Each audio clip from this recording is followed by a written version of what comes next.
에스겔 6장 말씀입니다.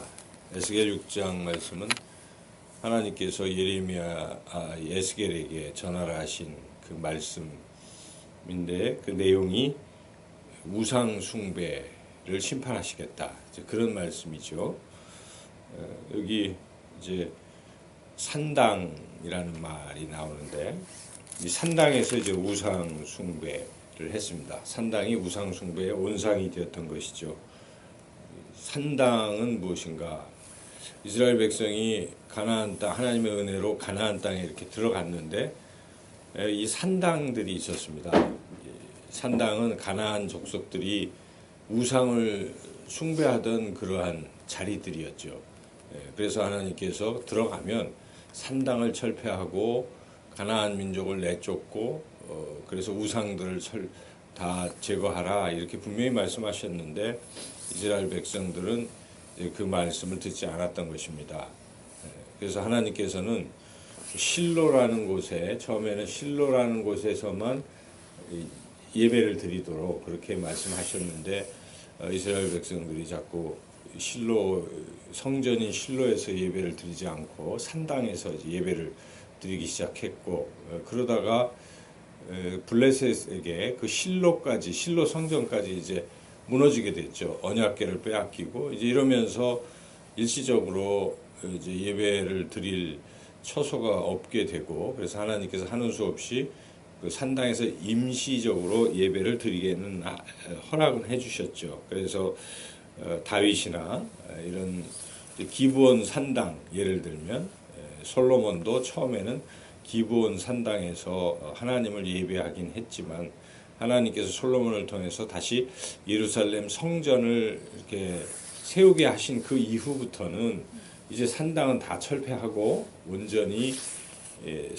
예루살렘 성전에서만 예배하라고 그렇게 말씀하셨건만, 그 뒤로 북이스라엘은 말할 것도 없고 남유다의 여러 왕들도 이 산당에서 자꾸 백성들이 제사를 지내게 하고 산당을 철폐하지 않았습니다. 가끔 여사밧이나 좀 훌륭한 왕들은 산당을 또 철폐했지만, 많은 왕들은 산당은 제거하지 못했더라, 이런 말들이 계속 나옵니다. 열왕기 상하 이렇게 보면은. 그래서 우리가 깨닫게 되는 것은 이 산당이 왜 그렇게 중요한가. 그것은 산당에서 사람들이 하나님을 섬기지 아니하고 자꾸 우상을 섬겼기 때문에, 우상 숭배를 했기 때문에, 산당이 우상 숭배의 온상이 되었기 때문에 그렇게 자꾸 산당을 제거하라고 말씀하셨던 것이죠. 그래서 지금 오늘 본문은 바로 그 산당이 우상 숭배의 중심이었기 때문에 하나님께서 에스겔에게 산을 향해서 말하라, 이렇게 시작하시죠. 2절 한번 읽어볼까요? 인자야, 너는 이스라엘 산을 향하여 그들에게 예언하여, 하면서 그 3절에 보니까 이스라엘 산들아, 거기가 너희 산당을 멸하리라 하고, 그 이유가 4절에 나오죠. 4절을 읽어보겠습니다. 너희 제단들이 황폐하고 분향 제단들이 깨뜨려질 것이며, 너희가 죽음을 당하여 너희 우상 앞에 엎드러지게 할 것이라. 바로 이 산당이 우상 숭배의 중심이기 때문에 하나님께서 에스겔에게 이 산당을 제거하라, 이렇게 말씀하시죠. 이 지금 말씀하시는 이 시점은 이스라엘이 계속 그 우상 숭배를 해서 이제 바벨론 포로로 1차 포로, 2차 포로까지 끌려가 있는 상태입니다.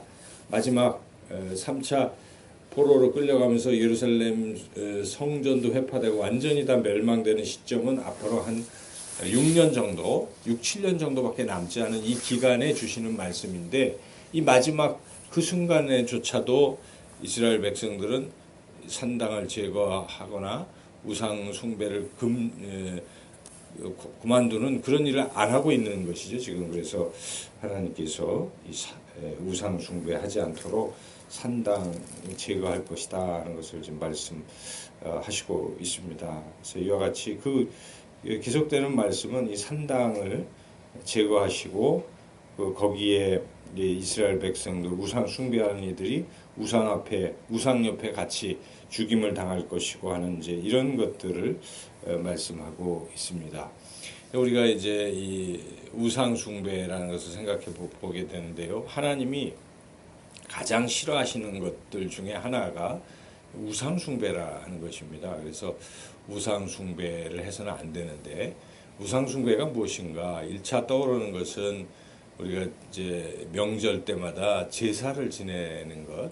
이게 바로 이제 일종의 조상신, 조상 숭배 사상이기도 한데, 부모님 살아생전에 부모님께 우리가 효를 다하는 것은 참 중요한 일이죠. 그러나 돌아가신 후에는 이제 뭐 기억하고 추모하는 것은 옳지만, 그렇다고 그 부모님이 신이 되어서, 우리 조상들이 신이 되어서 우리들을 지켜주실 것이다, 그 조상 음덕을 생각 기리고 하는 이러한 행위는 이게 우상 숭배와 같은 것입니다. 그래서 하나님 외에 다른 것을 의지하는 것이 곧 우상 숭배인 것인데, 조상들을 의지하겠다 하는 것, 조상들이 아니라 하나님을 의지해야 되는데, 이제 그런 측면에서 뭐 효도라고 하지만 사실은 살아생전에 안 하던 사람들이 뭐 안타까운 마음도 있겠지만, 어찌 보면 아니 조상들이 우리를 돌봐줄 것이다 하는 그런 것도 적용이 돼서 자꾸 그 제사를 지내고 하는 것이죠. 그래서 우리 크리스찬들은 제사 지내는 일에 대해서는 매우 단호해야 한다는 것입니다. 고린도 전서, 뭐 후서 이런 말씀 보면 제사 지내는 것은 그 아주 죄악이다.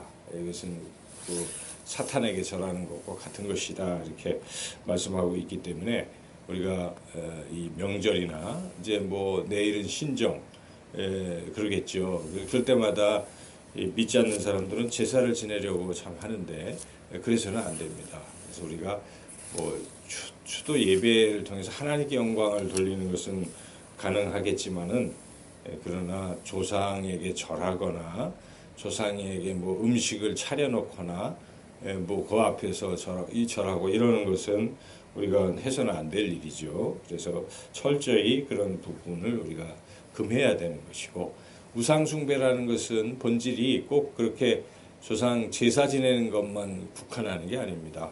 하나님보다 더 높이 여기는 것, 하나님보다 더 섬기려고 하는 것, 하나님보다 더 의지하려고 하는 것이 있다면 그게 우상인 것입니다. 자식이 우상이 될 수도 있고, 또 자기의 어떤 직업이 우상이 될 수도 있고, 권력이 우상이 될 수도 있고, 명예가 우상이 될 수도 있고, 학문이 우상이 될 수도 있고, 그게 최고라고 여기는 순간 그 우상인 것입니다. 그래서 우리는 그 어떤 것도 하나님보다 더 위에 두어서는 안 되는 것입니다. 혹은 하나님과 비슷하게 두어서도 안 되는 것입니다. 예수님 말씀하십니다. 너희는 먼저 그의 나라와 그의 의를 구하라, 그러는 것입니다. 그래서 우리가 항상 하나님 제일주의, 하나님 중심, 예수 중심, 이런 신앙이 얼마나 중요한지 모릅니다. 그 명성교회가 있잖아요. 거기가 굉장히 큰 교회가 되고, 지금까지 그 작은 삼각교회가 부흥하게 된 핵심은 그 목사님이 내거시는 게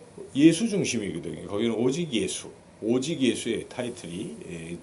그래서 그렇게 예수님을 중심에 두는 신앙을 하나님 축복하십니다. 그러나 이것도 좋고 저것도 좋고 양다리를 걸치거나 그렇게 자꾸 하나님보다 다른 것을 자꾸 생각하는 것 자체가 우상 숭배입니다. 우리가 이것을 버려야 되는 것입니다. 2015년이 한 해가 이제 저물어 갑니다. 오늘이 마지막 날입니다. 우리가 꼭 해야 할 일은 내가 주인 삼았던 것, 내가 더 하나님보다 위에 두었던 것들을 다 내려놓는 그런 시간이 되어야 될 것입니다. 이제는 오직 나와 내 집은 주 여호와 하나님만 섬기리라 결단했던 여호수아처럼 하나님 중심의 이런 신앙의 삶을 살아야 된다는 것이죠. 오늘 이 본문이 이제 또한 여기에 특별히 강조하고 있는 것은 우상을 섬기지 말라 하면서 상대적으로 하나님을 기억하라는 것입니다. 얼마나 우상을 섬기고 이스라엘 백성들이 하나님을 잊어버렸는가를 알 수가 있는 대목인데, 하나님은 나를 기억하라고 말씀하실 정도로 이스라엘 백성은 그렇게 하나님을 잊어버린 것입니다. 2015년 한 해를 살면서 삶의 순간순간, 오늘 우리가 지금까지 지내온 것 모든 순간 하나님이 도와주셨다고 찬양을 드렸는데, 하나님은 그렇게 우리를 항상 기억하시고 지키시고 곁에 계셨건만 우리의 삶이 과연 하나님을 늘 생각했는지, 아니면 가끔 힘들 때만 한두 번 생각하고 좋고 잘 나갈 때는 하나님 없이 혼자 나 홀로 살아갔는지, 이런 부분들을 우리가 생각하고 하나님을 늘 생각하고 기억해야 한다는 것입니다. 하나님께서는 다 멸망시킨 것이 아니라 그 중에 일부를 남겨두셨는데, 그 이유는 그들이 하나님을 기억하게 하려고 하기 위한 것이죠. 7절에서 9절까지 쭉 읽어볼까요? 또 너희가 죽임을 당하여 엎드러지게 하여 내가 여호와인 줄 너희가 알게 하려 함이라. 그러나 너희가 여러 나라에 흩어질 때에 내가 너희 중에서 칼을 피하여 이방인들 중에 살아남은 자가 있게 할지라. 너희 중에서 살아남은 자가 사로잡힌 이방인들 중에서 있어서 나를 기억하되, 이렇게 하나님을 기억하도록 일부 살아남은 자도 있다는 것입니다. 이와 같이 하나님은 우상을 섬기는 것을 싫어하시고 하나님을 알고 하나님을 기억하는 이런 삶을 살기를 간절히 원하고 계십니다. 지금 멸망하는 이들에게 마지막 경고를 주고 계신 것인데, 우리도 오늘 말씀 가슴에 새기고 이제 새로운 한 해 동안에는 내가 하나님을 중심으로 하나님만 기억하고 하나님만 의지하고 하나님과 동행하는 삶을 살고, 모든 주인 삼고 우상 삼았던 것들은 이제 오늘 마지막 날 다 떨쳐버리리라, 이렇게 결단하시고 기도하시고 새롭게 출발하시기를 주님의 이름으로 축원합니다.